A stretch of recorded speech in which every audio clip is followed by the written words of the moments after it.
घने जंगलों और दुर्गम पहाड़ों के बीच जहां इंसान के कदमों की आहट भी प्रकृति के संगीत में खो जाती थी, हवा में सिर्फ हांफती सांसों की आवाजें गूंज रही थी। सैनिकों का एक दल पूरी तरह से लैस होकर अटूट अनुशासन के साथ हिमालय की ऊंचाइयों पर चढ़ रहा था। यह भारतीय सेना की स्पेशल फोर्सेस पैरा एसएफ की एक विशिष्ट महिला इकाई गरुड़ टीम की जांबाज सैनिक थी। वे अपने कठोर पहाड़ी युद्ध प्रशिक्षण के अंतिम चरण में थी। कई दिनों और रातों की लगातार चढ़ाई ने उनके शरीर को पत्थर की तरह भारी बना दिया था, लेकिन उनकी आंखों में दृढ़ता और संकल्प की चमक वैसी ही थी। टीम का नेतृत्व कैप्टन अनन्या शर्मा कर रही थी। उनकी बात जैसी तेज नजरें चारों ओर के माहौल का जायजा ले रही थीं। पेड़ की टहनियों की हल्की सी हरकत से लेकर पत्तों पर जमी ओस की बूंदों तक कुछ भी उनकी नजरों से बच नहीं सकता था। उनके लिए प्रशिक्षण और वास्तविक युद्ध में कोई अंतर नहीं था। उनकी ट्रेनिंग ही ऐसी थी कि किसी भी समय, किसी भी स्थान पर, किसी भी स्थिति का सामना करने के लिए उनका शरीर और दिमाग हमेशा तैयार रहे। मैम, 5 मिनट का ब्रेक लेकर फॉर्मेशन ठीक करेंगे, टीम की डिप्टी लीडर सूबेदार प्रिया सिंह ने धीमी आवाज में रिपोर्ट किया। अनन्या ने सिर हिलाकर हाथ से इशारा किया। इशारा मिलते ही पूरी टीम बिजली की गति से अलग अलग पोजीशन लेकर आसपास की निगरानी करने लगी। उन्होंने अपने भारी बैग रक्सैक भी इतनी सावधानी से नीचे रखे कि शांति भंग न हो। नायक दिया पटेल ने पसीने से भीगे बालों को पीछे करते हुए अपनी पानी की बोतल से एक घूंट पानी पिया। उसके शरीर की हर मांसपेशी दर्द से करा रही थी। आजमार दीदू, लेकिन उसके चेहरे पर शांति थी। इस मुकाम तक पहुंचने के लिए उसने जिन अनगिनत पूर्वाग्रहों और सीमाओं का सामना किया था, उनके सामने यह शारीरिक दर्द कुछ भी नहीं था। औरत होकर मर्दों वाले इस काम में टिक नहीं पाएगी, ऐसी बातें कहने वालों को उसने सिर्फ अपनी काबिलियत से जवाब दिया था। समीरा, आस पास कोई हलचल? अनन्या ने टीम की संचार और निगरानी विशेषज्ञ हवलदार समीरा राव से पूछा। समीरा ने एक छोटा सा डिटेक्टर निकाला और चारों ओर घुमाया। यह विशेष डिटेक्टर सूक्ष्म तरंगों और धातु की प्रतिक्रिया को भी पकड़ सकता था। सब साफ है मैम, 5 किलोमीटर के दायरे में कोई असामान्य संकेत नहीं है, जंगली जानवरों के अलावा कुछ भी नहीं है, समीरा ने रिपोर्ट दी। लेकिन अनन्या के मन में एक अजीब सी बेचैनी थी। यहां बहुत ज्यादा शांति थी। पक्षियों और हवा की आवाज के अलावा कोई भी कृत्रिम शोर नहीं था। यह खामोशी तूफान से पहले की शांति जैसी लग रही थी। तभी अनन्या के प्रशिक्षित कानों ने कुछ सुना। रुको! उसके एक शब्द पर पूरी टीम बर्फ की तरह जम गई। अनन्या ने अपनी आंखें बंद की और अपना पूरा ध्यान सुनने पर केंद्रित कर दिया। हवा के झोंकों के बीच एक बहुत ही धीमी लेकिन अप्राकृतिक आवाज आ रही थी। जमीन खोदने की आवाज, फावड़े और कुदाल के मिट्टी और कंकड़ से टकराने की आवाज। इतनी ऊंचाई पर इस घने जंगल में जमीन खोदने की आवाज का कोई मतलब नहीं था। यह वन विभाग के कर्मचारी या कोई ट्रैकर नहीं हो सकता था। समय और स्थान दोनों ही बहुत अजीब थे। प्रिया, दिया, मेरे साथ आओ। समीरा, तुम यहीं रहकर कम्युनिकेशन बनाए रखो और किसी भी आपात स्थिति के लिए तैयार रहो। जी मैम। अनन्या, प्रिया और दिया ने बिना कोई आवाज किए अपने हथियार संभाले और उस आवाज की दिशा में आगे बढ़ने लगी। उनके विशेष जूते ऐसे थे कि सूखे पत्तों पर भी लगभग कोई आवाज नहीं होती थी। वे जंगल के साए में घुल मिलकर आगे बढ़ रही थी। जैसे जैसे वे करीब पहुंची, आवाजें साफ होने लगी। अब जमीन खोदने के साथ साथ कुछ आदमियों की कर्कश आवाजें भी सुनाई दे रही थी, जो गालियों और अश्लील भाषा का इस्तेमाल कर रहे थे। अनन्या ने एक बड़ी चट्टान के पीछे छिपकर इशारा किया और प्रिया और दिया को दोनों तरफ से फैलकर घेराबंदी करने का निर्देश दिया। पत्तों के बीच से अनन्या ने उन्हें देखा। 3 हट्टे कट्टे आदमी जिन्होंने ट्रैकिंग के कपड़े पहने थे, लेकिन उनके हाव भाव और शरीर पर बने टैटू बता रहे थे कि वे आम पर्वतारोही नहीं थे। वे एक बड़ा गड्ढा खोद रहे थे और पास में तिरपाल से ढके कई काले डफल बैग रखे थे। और कितना खोदना है विक्की भाई? हाथ टूट गए मेरे। चुपचाप खोद। राकेश, सेठ का काम है। अगर जान प्यारी है तो जल्दी से इसे गाड़ कर निकलना है। पर भाई, ऐसी चीज को इस सुनसान पहाड़ी पर क्यों गाड़ रहे हैं? जला क्यों नहीं देते? मुझे क्या पता, ये माल है। माल अभी गर्म है, लेकिन कुछ समय बाद यह हीरे से भी कीमती हो जाएगा। उनकी बातें सुनकर अनन्या की भौहें तन गई। माल, सेठ, हीरे, यह स्पष्ट रूप से कोई अवैध गतिविधि थी। ड्रग्स, तस्करी का सामान या शायद कुछ और भी भयानक। स्थिति गंभीर थी। यह इलाका लगभग नेटवर्क शून्य था, इसलिए तुरंत मदद बुलाना मुश्किल था। इसके अलावा सामने वाले नागरिक थे। भले ही वे अपराधी लग रहे थे, लेकिन एक सैनिक होने के नाते उनका पहले बल प्रयोग करना प्रक्रियात्मक रूप से जटिल समस्याएं पैदा कर सकता था। नियम के अनुसार उन्हें चुपचाप लौटकर स्थानीय पुलिस को सूचित करना चाहिए था। जैसे ही अनन्या पीछे हटने का संकेत देने वाली थी, उनमें से एक आदमी पेशाब करने के लिए मुड़ा और उसकी नजर ठीक उसी झाड़ी पर पड़ी जहां प्रिया छिपी थी। कौन है वह? उसकी चीख के साथ ही सब कुछ थम गया। बाकी 2 लोगों ने भी फावड़े रोक दिए और उस तरफ घूरने लगे। अब छिपने का कोई रास्ता नहीं था। अनन्या ने समझ लिया कि अब छिपे रहने का कोई फायदा नहीं। वह धीरे धीरे खड़ी हो गई। उसके पीछे प्रिया और दिया भी सामने आ गई। पूरी तरह से हथियारों से लैस 3 महिला सैनिकों को देखकर वे आदमी पल भर के लिए हैरान रह गए, लेकिन उनकी हैरानी जल्द ही हौंसी और भद्दी उत्सुकता में बदल गई। उनकी गंदी निगाहें अनन्या और उसकी टीम के सदस्यों को सिर से पांव तक घूरने लगी। अरे ये तो फौजी हैं, और वो भी छोरियां, सबसे बड़े कद वाले, विक्की ने हंसते हुए कहा। शांत जंगल का माहौल अब घिनौनी वासना और खतरनाक तनाव से भर गया था। प्रशिक्षण का अंतिम चरण एक अप्रत्याशित वास्तविक लड़ाई में बदलने वाला था। अध्याय 2, अपमान की रेखा। ओहो, डरा ही दिया था। क्या यहां कोई सर्वाइवल गेम खेल रही हो मैडम लोग? विक्की ने अपनी फावड़ी को कंधे पर रखते हुए एक भद्दी मुस्कान के साथ कहा। उसका विशाल शरीर और क्रूर चेहरा डरावना था, लेकिन उसकी आंखों में घमंड और सामने वाले को नीचा दिखाने का भाव था। कैप्टन अनन्या शर्मा ने शांत लेकिन दृढ़ आवाज में जवाब दिया, हम भारतीय सेना के जवान हैं और यहां नियमित प्रशिक्षण पर हैं। यह क्षेत्र प्रतिबंधित नहीं है, लेकिन आपकी सुरक्षा के लिए कृपया यहां से नीचे उतर जाएं। यह एक विनम्र लेकिन स्पष्ट चेतावनी थी, लेकिन विक्की ने इसे हंसी में उड़ा दिया। ट्रेनिंग? वाह, देश की रक्षा के लिए बहुत मेहनत कर रही हो, लेकिन मैडम इतनी सुंदर शक्ल लेकर इस जंगल में क्या कर रही हो? चलो हमारे साथ थोड़ा मनोरंजन करो। उसकी बात पर उसके 2 साथी राकेश और सुनील भी गंदी हंसी हंसने लगे। उनकी आंखें अब बेशर्मी से तीनों महिला सैनिकों के शरीर को घूर रही थी। सूबेदार प्रिया सिंह की मुट्ठियां भिंच गईं। वह टीम में सबसे गुस्सैल थी और अन्याय बर्दाश्त नहीं कर सकती थी। उसका मन किया कि वह आगे बढ़कर उन लोगों के जबड़े तोड़ दे, लेकिन अनन्या की ठंडी निगाहों को देखकर उसने अपने गुस्से को काबू में कर लिया। हम यहां अपने मिशन पर हैं, अपनी पहचान बताएं और तुरंत ये जगह खाली करें, अनन्या ने फिर से चेतावनी दी। मिशन? कैसा मिशन? मर्दों के काम में दखल देने आई हो या हमारा अकेलापन दूर करने के लिए सरकार ने भेजा है? राकेश ने एक और अश्लील टिप्पणी की। नायक दिया पटेल ने अपने होंठ भींच लिए। उसे घिन आ रही थी। देश की रक्षा के जज्बे के साथ वह यहां तक पहुंची थी, लेकिन आज ऐसे नीच लोगों से यह अपमान सहना पड़ रहा था। फिर भी वह एक सैनिक थी। वह नागरिकों पर पहले हाथ नहीं उठा सकती थी। यह आखिरी चेतावनी है, यहां से चले जाओ। आपकी गतिविधियां रिकॉर्ड की जा रही हैं और यदि आपने सहयोग नहीं किया तो सैन्य कानून और नागरिक कानून के तहत कड़ी कार्रवाई की जाएगी, अनन्या ने ठंडे स्वर में कहा। लेकिन विक्की को यह और भी मजेदार लगा। ओहो, डरा रही हो? कहां है कैमरा? हमारी एक अच्छी सी फोटो लेना। वह एक कदम और आगे बढ़ा। अब अनन्या और उसके बीच बस कुछ ही कदमों की दूरी थी। उसके शरीर से पसीने और सस्ती बीड़ी की बदबू आ रही थी। हम नागरिकों के साथ किसी भी अनावश्यक टकराव से बचना चाहते हैं। बेहतर होगा कि आप शांति से चले जाएं, अनन्या ने अपने धैर्य की अंतिम सीमा तक पहुंचते हुए कहा। नहीं जाएंगे? ये हमारा इलाका है, हम यहां कुछ भी करें। तुम कौन होती हो पूछने वाली? वर्दी पहन ली तो क्या खुद को तोप समझ लिया? विक्की की आवाज अब ऊंची और धमकी भरी हो गई थी। चलो यहां से, अनन्या ने और बहस करना व्यर्थ समझा। उसने प्रिया और दिया को आंखों से इशारा किया और मुड़ने लगी। यहां लड़ाई करना सबसे बुरा विकल्प होता, लेकिन जैसे ही वे मुड़ी, विक्की का धैर्य भी टूट गया। कहां चली राह? यह सोचकर कि उसका अपमान किया गया है, विक्की चिल्लाया। उसके बगल में खड़े राकेश ने, जैसे इसी पल का इंतजार कर रहा हो, आगे बढ़कर सबसे करीब खड़ी दिया को जोर से धक्का दे दिया। यह एक अप्रत्याशित हमला था। पूरी वर्दी और भारी रक्सैक के वजन के कारण दिया अपना संतुलन खो बैठी और पीछे की ओर गिर गई।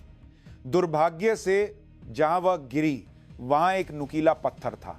गिरते ही उसका टखना सीधे उस पत्थर से टकराया। कड़क की एक भयानक आवाज के साथ दिया के मुंह से दर्द भरी चीख निकल गई। दिया! प्रिया चिल्लाते हुए उसकी ओर दौड़ी। अनन्या का चेहरा पल भर में बर्फ की तरह जम गया। स्थिति अब उस रेखा को पार कर चुकी थी जिसे पार नहीं किया जाना चाहिए था। नागरिकों के प्रति अहिंसा का सिद्धांत तब तक लागू होता है जब तक वे अपनी सीमा में रहे। उन्होंने पहले हमला किया था एक सैनिक पर जो ड्यूटी पर थी और उसे घायल कर दिया था। हाँ, अच्छा हुआ। बहुत अकड़ रही थी। राकेश अपनी हरकत पर गर्व करते हुए हंसा। अनन्या ने दिया की हालत देखी। उसका टखना तेजी से सूज रहा था और नीला पड़ रहा था। यह सिर्फ एक साधारण चोट नहीं थी, हड्डी टूटने का शक था। अनन्या ने धीरे धीरे अपना सिर उठाया। उसकी आंखों में अब एक सैनिक का ठंडा विवेक नहीं था, बल्कि एक धधकती हुई ज्वाला थी। अपनी साथी, अपनी बहन को चोट पहुंचाने वालों के लिए उसकी आंखों में केवल ठंडी नफरत थी। तुम्हें पता है तुमने अभी क्या किया है? अनन्या की आवाज धीमी थी, लेकिन उसमें इतना वजन था कि पूरा पहाड़ हिल जाए। उसकी आवाज सुनकर पहली बार उन गुंडों के चेहरे से हंसी गायब हो गई। उन्हें धीरे धीरे एहसास होने लगा था कि उन्होंने सिर्फ वर्दी पहनी कुछ लड़कियों को नहीं छेड़ा था। अध्याय 3, गरुड़ का आक्रमण। क्या किया मतलब? एक बदतमीज छोकरी को थोड़ा सबक सिखाया है। विक्की ने जानबूझकर अपनी आवाज ऊंची रखी, लेकिन अनन्या से निकल रही खतरनाक आभा ने उसे अंदर से डरा दिया था। कुछ देर पहले तक जो औरत उसे शिकार लग रही थी, अब उसकी आंखें एक खूंखार शिकारी जैसी थी। प्रिया, दिया की चोट देखो और फर्स्ट एड की तैयारी करो, उसे हिलने मत देना, अनन्या ने आदेश दिया। जी मैम। सूबेदार प्रिया ने दांत पीस लिए। उसका मन उन कचरे के टुकड़ों के हाथ पैर तोड़ने का कर रहा था, लेकिन कैप्टन का आदेश सर्वोपरि था। उसने दिया के जूते को सावधानी से उतारा। सूजा हुआ टखना भयानक बैंगनी रंग का हो गया था। मैम, हालत गंभीर है, लिगामेंट फट गया है या फ्रैक्चर हो सकता है, तुरंत मेडिकल हेलीकॉप्टर की जरूरत है। प्रिया की रिपोर्ट सुनकर अनन्या का चेहरा और भी सख्त हो गया। समीरा, सुन रही हो? अनन्या ने अपना वॉकी टॉकी उठाया। जी मैम। आवाज साफ है। आपात स्थिति, एक टीम सदस्य घायल, तुरंत मेडिकल इवैक्यूएशन हेलीकॉप्टर के लिए अनुरोध करो, साथ ही क्विक रिएक्शन टीम क्यूआरटी को भी भेजो। कोऑर्डिनेट्स हैं। जैसे ही विक्की और उसके साथियों ने हेलीकॉप्टर और क्यूआरटी जैसे शब्द सुने, वे घबरा गए। उन्हें समझ आ गया कि मामला उनके अंदाजे से कहीं ज्यादा गंभीर है। अरे रुको, इतना बड़ा बखेड़ा क्यों खड़ा कर रही हो? बस थोड़ा धक्का ही तो लगा है, हम इलाज का पैसा दे देंगे, विक्की ने घबराहट में कहा। अनन्या ने वॉकी टॉकी नीचे रखा और धीरे धीरे उसकी ओर मुड़ी। उसकी आंखें पूरी तरह भावशून्य थीं। इलाज का पैसा? तुम्हें लगता है कि तुमने जो किया है वो कुछ पैसों से ठीक हो जाएगा? नहीं, मेरा मतलब है, थोड़ी गलतफहमी हो गई। गलतफहमी? ये एक सैनिक पर हमला था, सरकारी काम में बाधा डालना था। अब तुम नागरिक नहीं बल्कि दुश्मन माने जाओगे। अब जाकर उन गुंडों को अपनी गलती की गंभीरता का एहसास हुआ। उन्होंने औरत समझकर जिन्हें कमजोर समझा था, वे देश के सबसे प्रशिक्षित स्पेशल फोर्सेस के कमांडो थे। अब तुम्हारे पास दो रास्ते हैं। अनन्या आगे बढ़ी। या तो चुपचाप घुटने टेक कर आत्मसमर्पण कर दो, या फिर यहीं पर विरोध करके और भी भयानक परिणाम भुगतो। फंस गए, भागो। अत्यधिक डर में विक्की ने चिल्लाकर सबसे मूर्खतापूर्ण निर्णय लिया। वह और उसके साथी अपने गड्ढे और बैग छोड़कर जंगल में अलग अलग दिशाओं में भागने लगे। पकड़ो। अनन्या का आदेश मिलते ही सूबेदार प्रिया सिंह एक भूखे शेर की तरह भागी। दिया को लगी चोट के लिए जिम्मेदार लोगों के प्रति उसका गुस्सा उसकी गति को और बढ़ा रहा था। उसने सबसे हट्टे कट्टे राकेश को अपना निशाना बनाया। राकेश ढलान पर पागलों की तरह भाग रहा था, लेकिन पूरी वर्दी और साजो सामान के साथ भी प्रिया की गति उससे कहीं ज्यादा थी। उसने एक ही छलांग में राकेश को पकड़ा और उसकी गर्दन पर हाथ डालकर उसे जमीन पर पटक दिया। कुछ ही सेकंड में प्रिया ने उसके हाथ पैर बांध दिए थे। सबसे डरपोक सुनील ज्यादा दूर नहीं भाग पाया। वह एक पेड़ की जड़ से टकराकर गिर गया और अनन्या ने चुपचाप उसके पीछे पहुंचकर उसकी गर्दन पर अपना कॉम्बैट चाकू रख दिया। हिले तो मरोगे। चाकू का ठंडा स्पर्श महसूस होते ही सुनील ने डर के मारे वहीं पेशाब कर दिया और आत्मसमर्पण कर दिया। सबसे चालाक विक्की था। वह डीसिंग का फायदा उठाकर छिपते हुए भाग रहा था, लेकिन उसकी हर हरकत अनन्या की नजरों में थी। समीरा, सेक्टर डेल्टा 11 बजे की दिशा में भागने का रास्ता रोको। जी मैम। इंतजार कर रही समीरा तुरंत हरकत में आई। वह विक्की के रास्ते में पहले से ही घात लगाकर बैठ गई। जैसे ही विक्की एक झाड़ी से बाहर निकला, उसने अपने सामने समीरा को पाया। तू? विक्की ने मुक्का चलाने की कोशिश की, लेकिन समीरा उससे कहीं ज्यादा तेज थी। उसने नीचे झुककर उसके मुक्के से बचते हुए उसकी टांगों में फंसाकर उसे गिरा दिया। इससे पहले कि विक्की संभल पाता, समीरा उसकी छाती पर चढ़ गई और अपनी कोहनी से उसके सौर जाल पर जोरदार प्रहार किया। विक्की दर्द से कराहने लगा और समीरा ने बिना किसी भाव के उसके हाथ बांध दिए। 5 मिनट से भी कम समय में तीनों हट्टे कट्टे गुंडे जमीन पर पड़े थे। वे समझ नहीं पा रहे थे कि उनके साथ क्या हुआ। जिन लड़कियों का वे मजाक उड़ा रहे थे, उन्होंने उन्हें इतनी आसानी से कैसे हरा दिया। अनन्या ने बांधे हुए गुंडों को ठंडी नजरों से देखा। अब बस इन कचरे के टुकड़ों द्वारा दफनाई जा रही चीज की पहचान करनी थी और मदद के आने का इंतजार करना था। दूर से हेलीकॉप्टर के पंखों की आवाज सुनाई देने लगी थी। अध्याय 4, एक बड़ा खुलासा। हेलीकॉप्टर की गड़गड़ाहट से पूरा जंगल गूंज उठा। तेज हवा से पेड़ की शाखाएं हिलने लगीं और धूल का गुबार उड़ गया। कुछ ही देर में एक H-260 ब्लैक हॉक हेलीकॉप्टर से रस्सियां नीचे आईं और पूरी तरह से हथियारों से लैस क्यूआरटी के जवान तेजी से नीचे उतरने लगे। उनके साथ एक मेडिकल टीम भी थी। मेडिकल टीम ने तुरंत दिया की जांच की। टखने में मल्टीपल फ्रैक्चर और लिगामेंट डैमेज का संदेह है, तुरंत अस्पताल ले जाना होगा। दिया को स्ट्रेचर पर लादकर हेलीकॉप्टर में ले जाया गया। प्रिया ने चिंता के साथ उसका हाथ पकड़ा हुआ था। क्यूआरटी के कमांडर मेजर अर्जुन सिंह अनन्या के पास आए। जय हिंद कैप्टन, रिपोर्ट दें। जय हिंद मेजर। पहाड़ी प्रशिक्षण के दौरान 3 नागरिकों को अवैध रूप से कुछ दफनाते हुए पाया गया। पूछताछ करने पर उन्होंने हमारे ऊपर हमला कर दिया, जिससे नायक दिया पटेल घायल हो गई। भागने की कोशिश करते हुए उन्हें नियमों के अनुसार काबू में कर लिया गया। यह रहा वह संदिग्ध सामान। अनन्या ने उन काले डफल बैगों की ओर इशारा किया। मेजर के आदेश पर बम निरोधक दस्ते के एक सदस्य ने सावधानी से एक बैग खोला। अंदर जो था उसे देखकर उसका चेहरा सख्त हो गया। बैग प्लास्टिक में लिपटे सफेद पाउडर के पैकेटों से भरा था। दूसरे बैगों में भी वही था। यह भारी मात्रा में ड्रग्स थी, हेरोइन या कोकीन। ये सिर्फ मामूली गुंडे नहीं है, किसी अंतरराष्ट्रीय ड्रग्स रैकेट से जुड़े हो सकते हैं, मेजर ने धीमी आवाज में कहा। स्थिति की गंभीरता कई गुना बढ़ गई थी। यह सिर्फ एक हमले का मामला नहीं था, बल्कि एक बड़े ड्रग्स अपराध का पर्दाफाश हो सकता था। बहुत अच्छा काम किया कैप्टन, मेजर ने कहा। अब आप घायल सैनिक के साथ बेस पर लौटें। यहां की कार्रवाई और इन अपराधियों को हम संभाल लेंगे।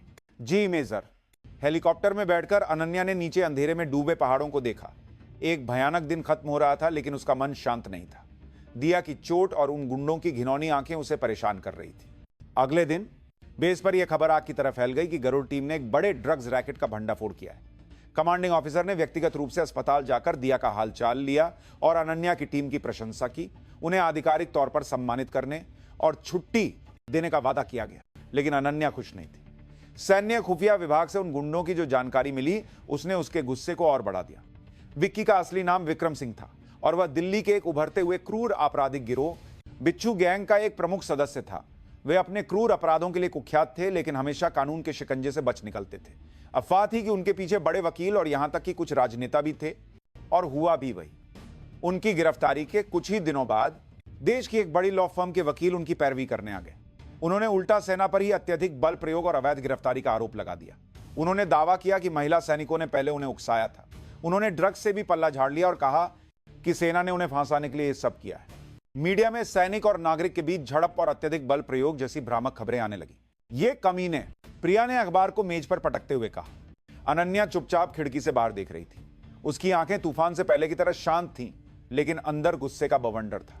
कानून अपना काम करेगा, समीरा ने धीरे से कहा, लेकिन कोई भी उसकी बात पर विश्वास नहीं कर रहा था। नहीं, अनन्या ने धीमी लेकिन दृढ़ आवाज में कहा, कुछ काम कानून पर नहीं छोड़े जा सकते, उन्हें हमें खुद करना होगा। मैम, आप क्या सोच रही हैं? प्रिया ने हैरानी से पूछा। इस लड़ाई को हमने शुरू किया था और इसे खत्म भी हम ही करेंगे। बिच्छू गैंग, विक्रम सिंह, ये कौन है, कहां से आते हैं, इनकी जड़ों तक की हर जानकारी मुझे ला कर दो। तरीका कोई भी हो। अनन्या के ठंडे आदेश के साथ प्रिया और समीरा की आंखों में भी वही आग जलने लगी। यह अब कोई आधिकारिक मिशन नहीं था, यह 707 की जांबाज महिला योद्धाओं के गुप्त और क्रूर प्रतिशोध की शुरुआत थी। अध्याय 5, मकड़ी का जाला। आधिकारिक जांच सेना और नारकोटिक्स कंट्रोल ब्यूरो एनसीबी द्वारा संयुक्त रूप से की जा रही थी, लेकिन बिच्छू गैंग के सदस्य अपने महंगे वकीलों की मदद से चुप थे।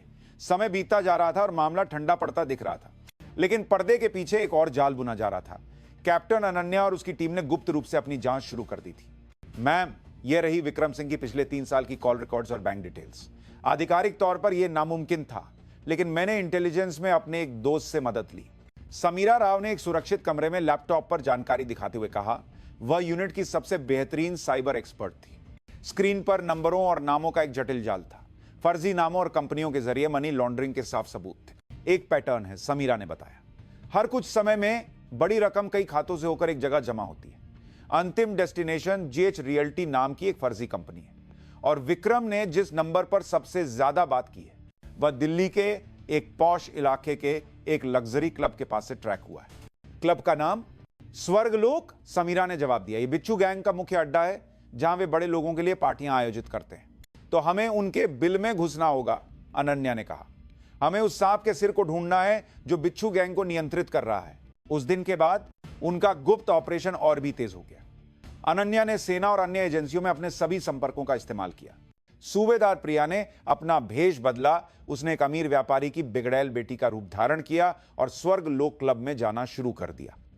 अपनी दिलेरी और बात करने की कला से उसने जल्द ही वहां के कर्मचारियों और यहां तक कि दूसरे गिरोहों के छोटे मोटे गुंडों से भी जानकारी निकालना शुरू कर दिया। समीरा ने साइबर दुनिया में अपना जाल बिछाया। उसने बिच्छू गैंग के सदस्यों और उनसे जुड़े लोगों के सोशल मीडिया अकाउंट्स, ईमेल और क्लाउड स्टोरेज को हैक कर लिया। यह अवैध था, लेकिन अपनी साथी के बदले और न्याय के लिए उसे यह सही लगा। कई रातों की मेहनत के बाद उस जाल के केंद्र में बैठे व्यक्ति की एक धुंधली सी तस्वीर सामने आने लगी। मिल गया। समीरा ने आखिरकार एक महत्वपूर्ण सुराग ढूंढ निकाला। उसने जेएच रियल्टी के गुप्त खाते की फाइल को डिक्रिप्ट कर लिया था। उसमें रिश्वत लेने वालों के नाम कोड में लिखे थे, और उनमें से एक नाम मंत्री जी, को सबसे ज्यादा और सबसे बड़ी रकम दी गई थी। मंत्री जी, कहीं यह सांसद बृजराज सिंह तो नहीं? अनन्या के मुंह से एक राजनेता का नाम निकला। बृजराज सिंह अपनी साफ सुथरी और ईमानदार छवि के लिए जाने जाते थे। वे बाहर से गरीबों के मसीहा लगते थे, लेकिन अंदर से एक आपराधिक गिरोह को संरक्षण दे रहे थे। अगले हफ्ते स्वर्गलोक के वीवीआईपी स्वीट में बृजराज सिंह और बिच्छू गैंग के असली बॉस, जिसे वे सेठ कहते हैं, कि एक गुप्त मीटिंग है। प्रिया ने क्लब से मिली जानकारी दी। सेठ का असली नाम या चेहरा किसी ने नहीं देखा, तो हम उसी दिन उसका चेहरा देखेंगे। अनन्या की आंखों में एक खतरनाक चमक थी। ऑपरेशन का नाम होगा ऑपरेशन चक्रव्यूह। लक्ष्य बृजराज सिंह और सेठ की मीटिंग की रिकॉर्डिंग और सेठ की पहचान। एक भी गलती की गुंजाइश नहीं है। यह एक सैन्य प्रशिक्षण नहीं था, बल्कि एक खतरनाक जुआ था। लेकिन उनके दिलों में डर से ज्यादा अपनी साथी के अपमान का बदला लेने की आग जल रही थी। अध्याय 6, स्वर्गलोक में प्रवेश। ऑपरेशन की रात दिल्ली का स्वर्गलोक क्लब अपनी पूरी शानो शौकत से चमक रहा था। महंगी गाड़ियां आ जा रही थीं और उनसे देश के अमीर और शक्तिशाली लोग उतर रहे थे। सूबेदार प्रिया रूबी नाम की एक नई वेट्रेस के रूप में पूरी तरह बदल चुकी थी। उसके रंगीन बाल, गहरा मेकअप और तंग काली यूनिफॉर्म उसे सेना की वर्दी से बिल्कुल अलग दिखा रहे थे। उसके कान में लगे एक छोटे से ईयरपीस पर समीरा उसे निर्देश दे रही थी। वीवीआईपी स्वीट की ओर जाने वाले कॉरिडोर के सीसीटीवी कैमरों को 10 सेकंड के लिए लूप पर डाल दिया है। अब जाओ। समीरा की आवाज आई। प्रिया ने पहले से छिपाए गए एक बहुत छोटे कैमरे और माइक्रोफोन को अपनी यूनिफॉर्म में छिपाया और वीवीआईपी स्वीट की ओर बढ़ गई। दरवाजे पर खड़े 2 बाउंसरों ने उसे रोका, लेकिन तलाशी में उन्हें कुछ नहीं मिला। अंदर का नजारा बेहद आलीशान था। कमरे में बिच्छू गैंग के कई सदस्य बैठे थे और उनमें से एक विक्रम सिंह भी था, जो जमानत पर बाहर आ चुका था। प्रिया का खून खौल गया, लेकिन उसने अपने चेहरे पर कोई भाव नहीं आने दिया। ए लड़की, नहीं हो क्या? इधर आओ, एक जाम बनाओ। विक्रम ने उसे भद्दी मुस्कान के साथ बुलाया। शांत रहो प्रिया, हमारा लक्ष्य वह नहीं है। अनन्या की आवाज ईयरपीस से आई, जो क्लब के सामने एक होटल के कमरे से पूरे ऑपरेशन की निगरानी कर रही थी। कुछ देर बाद सांसद बृजराज सिंह कमरे में दाखिल हुआ। उसके चेहरे पर टीवी पर दिखने वाली विनम्रता की जगह घमंड और लालच था। उसके पीछे एक और आदमी आया। वह आधेड़ उम्र का था और साधारण दिखता था, लेकिन उसके आते ही कमरे में सन्नाटा छा गया। विक्रम सिंह भी उसके सामने सिर झुकाकर खड़ा हो गया। तो यह सेठ, मंत्री जी, इस बार जो नया माल आ रहा है उसे कस्टम से निकालने में आपकी मदद चाहिए, सेठ ने अपनी भारी आवाज में कहा। सेठ जी, दुनिया में कोई भी चीज मुफ्त नहीं मिलती, बृजराज सिंह ने मुस्कुराते हुए कहा। बिल्कुल, यह काम होते ही आपके चुनावी फंड की चिंता खत्म हो जाएगी। उनकी बातचीत साफ तौर पर रिकॉर्ड हो रही थी। समीरा, इस सेठ का चेहरा स्कैन करो, अनन्या ने निर्देश दिया। स्कैनिंग जारी है। परिणाम आ गया। नाम कर्नल अजय खन्ना, पूर्व आर एजेंट। 10 साल पहले एक मिशन के दौरान मृत घोषित कर दिया गया था। अनन्या के रोंगटे खड़े हो गए। एक मरा हुआ खुफिया एजेंट देश के सबसे बड़े ड्रग सिंडिकेट का सरगना था। यह सिर्फ एक आपराधिक गिरोह नहीं था, बल्कि देश की सुरक्षा से जुड़ा एक बड़ा खतरा था। तभी कर्नल खन्ना की तेज नजरें प्रिया पर टिक गईं। रुको, मैंने तुम्हें कहीं देखा है। प्रिया का दिल जोर से धड़का। सर, मैं तो आज ही काम पर आई हूं। नहीं, तुम्हारी आंखें। खन्ना उसकी ओर बढ़ने लगा। प्रिया, बाहर निकलो, प्लान बी। अनन्या की घबराई हुई आवाज आई। इससे पहले कि खन्ना उसे छू पाता, प्रिया ने पास में पड़ा फलों का चाकू उठाया और अपनी जांघ में घोंप लिया। उसकी चीख के साथ ही कमरे में अफरा तफरी मच गई। यह क्या बकवास है? इस पागल लड़की को बाहर निकालो, बृजराज सिंह गुस्से में चिल्लाया। बाउंसर प्रिया को घसीटते हुए बाहर ले गए। बाहर आते ही उसने उन्हें धक्का दिया और लंगड़ाते हुए भागने लगी। प्रिया, पीछे की आपातकालीन सीढ़ियों की तरफ जाओ। समीरा 5वीं मंजिल पर इंतजार कर रही है। प्रिया अपनी चोट की परवाह किए बिना भागी। पीछे से गुंडों के चिल्लाने की आवाज आ रही थी। अब सवाल सिर्फ जिंदा बचकर निकलने का था। अध्याय 7, नरक से वापसी। उस औरत को पकड़ो, जिंदा। कर्नल खन्ना समझ गया था कि यह एक सोची समझी चाल थी। प्रिया खून से लथपथ सीढ़ियों से नीचे भाग रही थी। दूसरी मंजिल पर एक स्टोर रूम का दरवाजा खुला था। वह अंदर घुसी और समीरा ने तुरंत दरवाजा बंद करके उस पर भारी ताला लगा दिया। समीरा पूरी तरह से कॉम्बैट ड्रेस में थी और उसके हाथ में साइलेंसर लगी पिस्तौल थी। धड़ाम धड़ाम गुंडे दरवाजा तोड़ने की कोशिश कर रहे थे। सबूत मिल गए? प्रिया ने हांफते हुए पूछा। हां, सब कुछ क्लाउड पर अपलोड हो गया है। अब बस हमें यहां से निकलना है। समीरा ने स्टोर रूम के कोने में एक वेंटिलेशन शाफ्ट का ढक्कन खोला। यह सीधे पार्किंग में खुलता है। तुम पहले जाओ, प्रिया ने कहा। मैं इन्हें यहां रोकूंगी। इस पैर के साथ मैं तुम्हारी गति धीमी कर दूंगी। नहीं मैम, हम साथ चलेंगे, यह आदेश है। समीरा। उसी पल दरवाजा एक जोरदार धमाके के साथ टूटने लगा। समीरा को न चाहते हुए भी पहले शाफ्ट में कूदना पड़ा। प्रिया ने पास में पड़ा एक लोहे का पाइप उठाया और टूटे हुए दरवाजे की ओर मुड़ी। दरवाजा टूटते ही विक्रम सिंह और उसके गुंडे अंदर घुसे। बड़ी हिम्मत है तेरी रा, कौन है तू? तुम्हारी मौत, प्रिया ने मुस्कुराते हुए कहा और पहले गुंडे के घुटने पर पाइप से जोरदार वार किया। हड्डी टूटने की आवाज के साथ वह चिल्लाता हुआ नीचे गिर गया, लेकिन घायल पैर के कारण वह अपना संतुलन खो बैठी और पीछे से किसी ने उसके सिर पर वार कर दिया। वह बेहोश होकर गिर पड़ी। विक्रम सिंह ने उसके बाल पकड़कर उसे उठाया। अब मजा आएगा, अब तू नरक देखेगी। होटल के कमरे में यह सब लाइव देख रही अनन्या का चेहरा पत्थर का हो गया। समीरा, तुम्हारी लोकेशन। पार्किंग पहुंच गई मैम। लेकिन प्रिया मैम, समीरा की आवाज में रोना था। रो मत, अब युद्ध शुरू होगा। अनन्या ने बिना किसी हिचकिचाहट के एक नंबर मिलाया। यह सेना की एक अत्यंत गुप्त इकाई प्रहार के प्रमुख का नंबर था, जिसके पास कानून से ऊपर उठकर कार्रवाई करने की अनुमति थी। Code black iris. तत्काल उच्चतम स्तर की सहायता चाहिए। हमारा एक सैनिक दुश्मन के कब्जे में है। लोकेशन स्वर्गलोक। दुश्मन का सरगना पूर्व आरओ एजेंट कर्नल अजय खन्ना है। उसके पीछे सांसद बृजराज सिंह है। फोन के दूसरी तरफ से एक भारी आवाज आई, 5 मिनट में दिल्ली का आसमान तुम्हारा होगा, जो चाहिए मांगो। अनन्या ने एक हार्ड केस खोला जिसमें एक सबमशीन गन और अन्य विशेष हथियार थे। प्रिया, बस थोड़ा और इंतजार करो, हम आ रहे हैं। स्वर्ग लोक के तहखाने में प्रिया को जंजीरों से बांधकर रखा गया था। बोलो, तुम्हें किसने भेजा है? कर्नल खन्ना ने पूछा। जल्द ही पता चल जाएगा, प्रिया ने जख्मी चेहरे से उसे घूरते हुए कहा। उसी पल पूरी इमारत कांप उठी और बाहर से कई हेलीकॉप्टरों की आवाज आने लगी।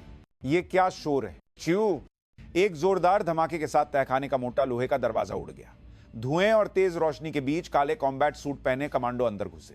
सबसे आगे कैप्टन अनन्या शर्मा थी, जिसके हाथ में सबमशीन गन थी। उसकी आंखें सिर्फ जंजीरों में बंदी प्रिया और हैरान खड़े कर्नल खन्ना पर टिकी थी। नरक के दरवाजे पर असली युद्ध शुरू हो चुका था। अध्याय 8, अंतिम न्याय। प्रहार यूनिट के कमांडो बिजली की गति से आगे बढ़े। उन्होंने जानलेवा हथियारों की जगह स्टन ग्रेनेड और टेजर गन का इस्तेमाल किया। कर्नल खन्ना के गुंडे कुछ समझ पाते, उससे पहले ही वे बेहोश होकर जमीन पर पड़े थे। कर्नल खन्ना एक प्रशिक्षित एजेंट था।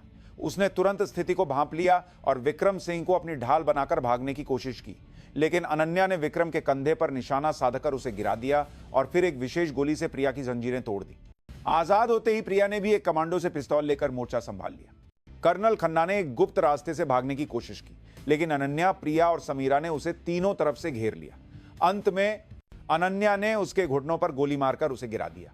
उसी समय क्लब की छत से हेलीकॉप्टर में भागने की कोशिश कर रहे सांसद बृजराज सिंह को स्नाइपर ने रोक लिया। उसे और बिच्छू गैंग के सभी सदस्यों को गिरफ्तार कर लिया गया। पूरे ऑपरेशन के बाद तीनों महिला योद्धा खून और पसीने से लथपथ एक दूसरे का सहारा लेकर उस तहखाने से बाहर निकली। बाहर सुबह हो रही थी। दिल्ली के आसमान से अंधेरा छोट रहा था और एक नई सुबह की रोशनी फैल रही थी। अध्याय 9, एक नया सवेरा। स्वर्गलोक पर हुए हमले ने पूरे देश में तहलका मचा दिया। ऑपरेशन चक्रव्यूह के नाम से प्रसिद्ध हुए इस मामले ने राजनीति और खुफिया एजेंसियों के गठजोड़ को उजागर कर दिया। हालांकि इस ऑपरेशन को अंजाम देने वाली गरुड़ टीम की पहचान हमेशा के लिए गुप्त रखी गई। कर्नल अजय खन्ना और सांसद बृजराज सिंह पर देशद्रोह का मुकदमा चला और उन्हें उम्र कैद की सजा हुई। विक्रम सिंह और उसके साथियों को उनके अनगिनत अपराधों के लिए फांसी की सजा सुनाई गई। अदालत में विक्रम सिंह चिल्लाता रहा, यह सब उन औरतों की वजह से हुआ। अगर हम उस दिन उन फौजी लड़कियों से नहीं मिले होते, वह शायद मरते दम तक यह नहीं समझ पाया कि उसका छोटा सा अहंकार और घिनौनी हरकत एक ऐसे बवंडर की शुरुआत थी जिसने देश के सबसे बड़े भ्रष्टाचार के किले को ढा दिया। कैप्टन अनन्या, सूबेदार प्रिया, हवलदार समीरा और अब पूरी तरह से ठीक हो चुकी नायक दिया पटेल की बहादुरी को गुप्त रूप से सम्मानित किया गया। कुछ महीनों बाद चारों उसी हिमालय की चोटी पर खड़ी थीं जहां से यह सब शुरू हुआ था। अब वे वर्दी में नहीं बल्कि साधारण कपड़ों में थीं। यहीं से सब शुरू हुआ था, दिया ने शांत स्वर में कहा। मुझे माफ कर देना दिया, प्रिया ने कहा। उस दिन अगर मैंने अपने गुस्से पर काबू रखा होता। नहीं मैम, दिया ने उसे बीच में ही टोक दिया। यह किसी की गलती नहीं थी, यह होना ही था और मुझे कोई पछतावा नहीं है। उस दिन की वजह से हम और भी मजबूत बने और देश के दुश्मनों को सजा दिला सके। अनन्या ने नीचे चमकते शहर को देखा। सब खत्म हो गया। अब हमें अपनी ड्यूटी पर वापस लौटना है। दुनिया शायद हमें कभी नहीं जानेगी, लेकिन इससे कोई फर्क नहीं पड़ता। हम सैनिक हैं और हमारा काम ही गुमनामी में रहकर देश की रक्षा करना है। वे चारों एक दूसरे के साथ खड़ी थीं, जैसे अंधेरे में देश की रक्षा करने वाली अदृश्य देवियां। उनका प्रतिशोध पूरा हो चुका था, लेकिन उनकी असली कहानी तो अब शुरू हुई थी। चुपचाप लेकिन मजबूती से भारत के हृदय की रक्षा करने वाली इन महिला योद्धाओं का युद्ध हमेशा जारी रहेगा।